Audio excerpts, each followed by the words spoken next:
Lovely morning to us all, and to all of Quias's incredible creatures, his land, that we may enjoy, engage, and learn from the scriptures. Let's continue on with the third, most likely the final, of 26 Leviticus, where we're continuing on with repercussions, which I've stressed repeatedly, especially for mankind. Mankind will continue to do unless repercussions are faced, and they must be severe for severe sins, severe acts of atrocities and violence against ourselves, our fellow brothers and sisters, as well as against Quias's land, his creatures. I will destroy your high places and break your idols. You'll fall among the ruins of your idols, and my soul will abhor you, so much that I'll bring your cities into a wilderness. And does he ever execute on this promise when his son is executed horribly and shamefully?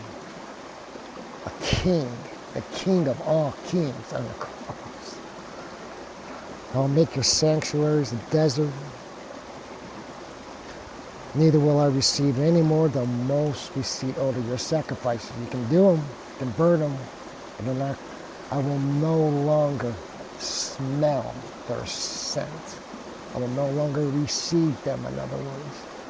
I'll destroy your land, and your enemies will be astonished upon it, when they will become the inhabitants of it, which is exactly what happened to the land of Israel.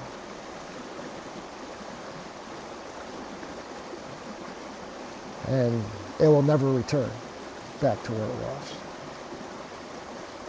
As I told you before, this current cause of Israel, where the Hebrews become the major inhabitants since the post-Second World ungodly war, ghastly ungodly war. This is mankind's doing, not Quias's doing.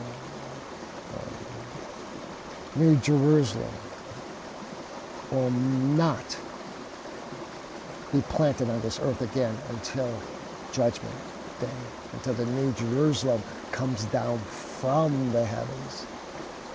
The only thing that the Hebrew nations, the Hebrew tribes, can hope for now is the unification of the 12 tribes, which I am so, Shepherd is so committed to.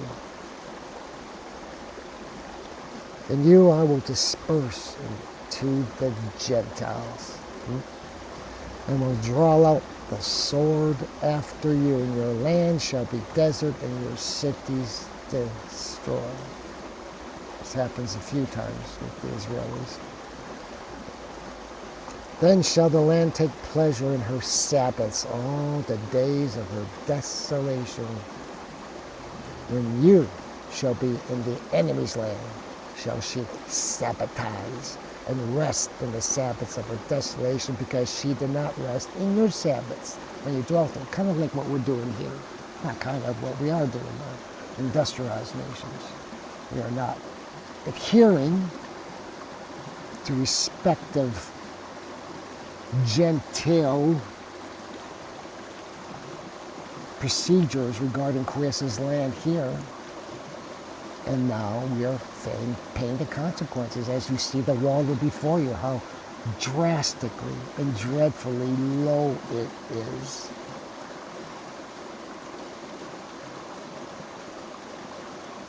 Instead of individuals having their own farmland, we have these monstrous farmlands, and the irrigation of these territories, speaking here in Utah, has drained completely creeks and streams along southern Utah mountains.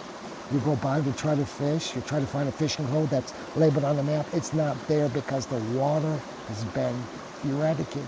And this is, again, the greed and the stupidity of mankind. And there are answers, there are solutions. We've read them. They're very simple. All we have to do is oblige and sacrifice and remember whose land this is. There's no such thing as the white man's land or the capitalist land or the native's land. This is God's land. And until you smack yourself in the hand with 50 million times to understand whose land this is, that we are just leasing the land. The sound of a flying leaf will terrify them. They'll flee as it were a sword. Imagine that's how startling, how scared. They shall everyone fall upon their brethren as flying from wars. Maybe you've seen pictures of a concert when an atrocity breaks out. Or even a meeting where everyone's congested in a gymnasium. Gunshot fires out, everyone breaks for the exits, and panic sets in, stepping over one another, all for the sake of your own freedom from being persecuted by whatever has occurred.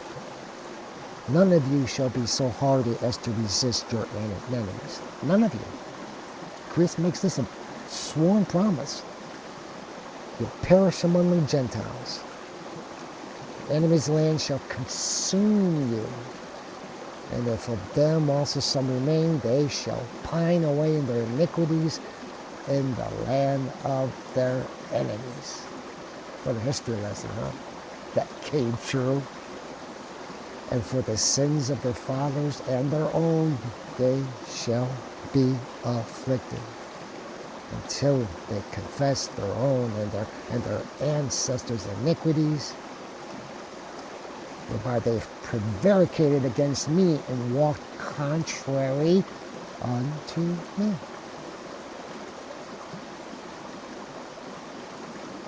He's elevated our forefathers, these beautiful people, these elite populace, to be the children of his chosen church, of this new coming of his church. But at the same time, responsibilities come with this elevation. And it didn't get this way overnight. Pretty much Christ was doing everything for us. But what our forefathers did is they continuously turned their back and complained and griped and walked another path led by some person. Always this happens. Always. And always it ends up wrong. Finite. Like all these religions, these are all finite. They won't last. They haven't lasted. They haven't been here since the beginning of time, since God's church with Adam and Eve. I will remember my covenant that I made with Jacob, with Isaac, and Abraham. I'll say this again. I will remember my covenant with Jacob, Isaac, and Abraham. Why is Jacob listed first? Let's turn to Theodoret. He explains Jacob is first here named because he had no other children but this people. For Isaac was also the father of the Edomians, the son of Edomian, and Abraham of the Ishmaelites and the Madianites, Moses' father-in-law, Madians. And because the great promises made to Abraham and Isaac pertained only to the Israelites, the children of Christ's church, which we just discussed. How special, how beautifully blessed. But they blew it. Again, they blow it time and time again. Of the land also I will be mindful, which when it shall be left of them, shall take pleasure in their Sabbaths being desolate. Get that? Man isn't there. Man isn't touching it. Christ takes care of it. The land needs no intervention by man. What the land needs is for man to respect her and to take care of her. You've been to Hawaii and in the Pacific Islands? You cannot walk along a beach without finding plastic. When you just look at it, how despicable, how foolish we are. Plastic.